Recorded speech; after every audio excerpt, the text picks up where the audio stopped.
دوسرا سوال میرا یہ ہے کہ اس نے کہا کہ حضرت عمر جو تھے، مطلب ہماری کتابوں میں لکھا ہوا ہے، اس نے کہا کہ جیسے کہ آپ کے شیعہ کے حضرات کچھ ہیں وہ جو حضرت علی کے شان میں مطلب غلو کرتے ہیں، تو صحیح. جب میں نے کہا کہ بھائی آپ کے ایسے ایسے لوگ ہیں جو ان کے شان میں غلو کرتے ہیں اور ان کو خالق بنا دیتے ہیں، تو اس بندے نے مجھے اس کے جواب میں یہ کہا کہ بھائی اہل تسنن جو ہمارے ہیں وہ بھی مطلب آپ کے جو اہل تسنن ہیں وہ بھی غلو کرتے ہیں حضرت عمر کے شان. میں نے کہا کہ وہ مجھے بتائیں کیسے. کہا کہ وہ بات آپ کے عوام میں مشہور نہیں ہے، لیکن آپ کی کتابوں میں اور آپ کے جو متقدمین میں سے ہیں علماء وہ اس بات کو تسلیم کرتے ہیں. میں نے کہا کہ بھائی مجھے دکھا دیں ایسی کون سی بات ہے. تو اس نے کہا کہ حضرت عمر جو تھے وہ مدینہ میں بیٹھ کر ایران کے شہر میں مسلمان فوج کی نقل و حرکت کو دیکھ لیتے تھے اور فوج کے سالار بنام ساریہ کے ساتھ باتیں بھی کرتے تھے اور اس کو حکم بھی صادر کیا کرتے تھے، اور ساریہ نے حضرت عمر کا فرمان سنا اور اس پر عمل بھی کیا، جس کے نتیجے میں مسلمان کامیاب ہو.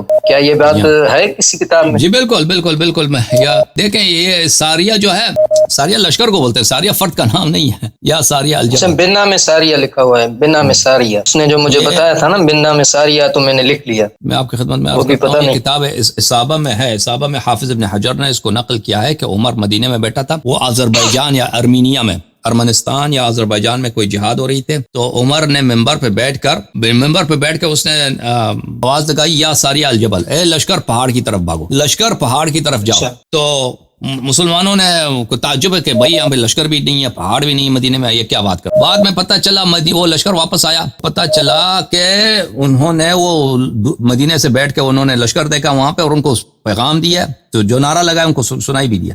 اور ہو سکے تو میں آپ کو دکھا دوں اگر مجھے مل جائے اصابہ میں. جی میں آپ کی خدمت میں یہ ساریہ کا دکھاؤں پہلے. یہ الاصابہ فی تمیز الصحابہ ہے، حافظ ابن حجر عسقلانی کی، چھاپ دارالکتب الاسلامیہ، دارالکتب العلمیہ، بیروت میں سن 1995 میں. یہاں پہ ملاحظہ فرمائیے، یہ یہاں پہ ساریہ کسی صحابی کا نام ہے، ساریہ ابن اوفا المزنی. اچھا میں سمجھا تھا کہ ساریہ جو ہے وہ لشکر کو کہا. ساریہ ابن اوفا، یہ صفحہ نمبر 3 ہے، حرف سین میں صحابہ کا جو ذکر ہے وہ ان میں ذکر ہے. ساریہ ابن زنیم ہے. اچھا اس ساریہ ابن زنیم کے واقعے میں یہ ہے، واقعہ ابن عمر نقل کرتے ہیں، قال وجہ عمر جیشا ورأس علیہم رجلا یدعا ساریہ. عمر نے ایک لشکر بھیجا اور اس کا جو کمانڈر بنایا تھا کس کو؟ ایک شخص تھا، اس کا نام ساریہ تھا. فبینما عمر یخطب جعل ینادی، پس عمر جو ہے وہ اسپیچ دے رہا تھا اور کہہ رہا تھا یا ساریہ الجبل ثلاثا، 3 دفعہ اس نے کہا ساریہ پہاڑی کی طرف بھاگو. ثم قدم رسول الجیش، پھر اس جیش کا جو ہے لیٹر لینے والا ایک شخص آیا، خط لے کے آیا، پیغام لے کے آیا تھا. فسألہ عمر نے اس سے پوچھا تو اس نے کہا کہ ہزمنا، ہماری جنگ میں شکست ہو گئی.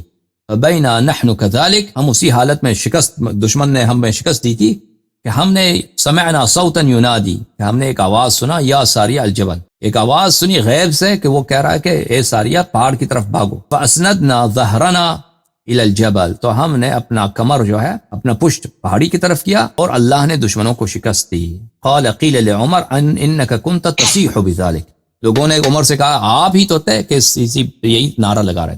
یہ وہ روایت.